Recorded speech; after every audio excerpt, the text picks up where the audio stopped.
Good news po dahil mas dadali pa ngayon ang pagsakay sa LRT Line 2. Ito ay dahil makaiiwas na sa mahabang pila ang mabibili ng ticket ngayong inilunsad na ang cashless payment system sa naturang railway. Kung paano yan, alamin sa sentro ng balita ni JM Thompson. Goodbye card shortage at hello card promos. Ito ang naging highlight ngayong araw sa opisyal na paglulunsad ng automated cashless payment sa LRT2 ng Department of Transportation katuwang ang iba pang ahensya ng gobyerno at kumpanya. Malaking bagay ito para kay Marilu na araw-araw na sumasakay sa LRT2 dahil mababawasan na ang oras na kanyang ginugugol sa tuwing nagko-commute. Malaking tulong kasi bakit? Kung nagmamadali ako, yung oras ko, napapabilis ko. Wari, ang usapan namin 8 o'clock, 7:50 lang nakasakay na ako, dating na ako kagad doon, hindi na ako nag-iintay siyang... Makatutulong din ang panibagong dagdag na pagpipilian na mode of payment para sa estudyante na si Gab. Sa araw-araw niyang pagpasok sa eskwelahan, nagkakaroon niya ng problema ang kanyang ginagamit na beep card. Kaya naman malaking tulong ang card o e-wallet na pagpipilian para sa kanya.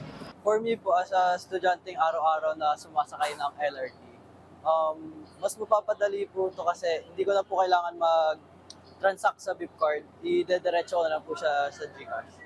Bahagi ito ng pagpapatuloy ng programa ng Department of Transportation at ibang ahensya ng pamahalaan na mabigyan ng mas maayos at madaling biyahe ang mga commuter.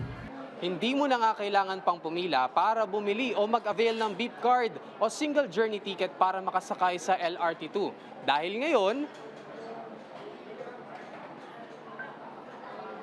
isang tap mo lang gamit ang iyong accredited bank o e-wallet, ready to go ka na at makakarating agad ikaw sa iyong destinasyon. Proof of concept. So dito po natin na sinasampulan itong open interoperable system natin na by next year magkakaroon po tayo nung malaki nating public-private partnership PPP project, yung Philippine Automated Fare Collection System na sasaklaw po hindi lang sa MRT3, LRT2, LRT1, kundi sa lahat po ng release natin ng tren at maging ibang modes of transport. Sinisigurado naman ng Department of Information and Communications Technology at Bangko Sentral ng Pilipinas ang seguridad nito at maagang pagtugon kung magkaproblema sa mga transaksyon. If you have any issues, you can always raise it up to the BSP Action Center or sa DICT po 1326 at dict.gov.ph or sa RCBC or any of the partners here. Tayo sa BSP, nag-issue tayo ng cybersecurity standard para sa lahat ng mga bangko. Nang sa gayon, align po ito sa mga global cybersecurity standards na sinusunod ng ating mga bangko at ating mga e-wallets, no, upang lahat ng transactions natin ay secure.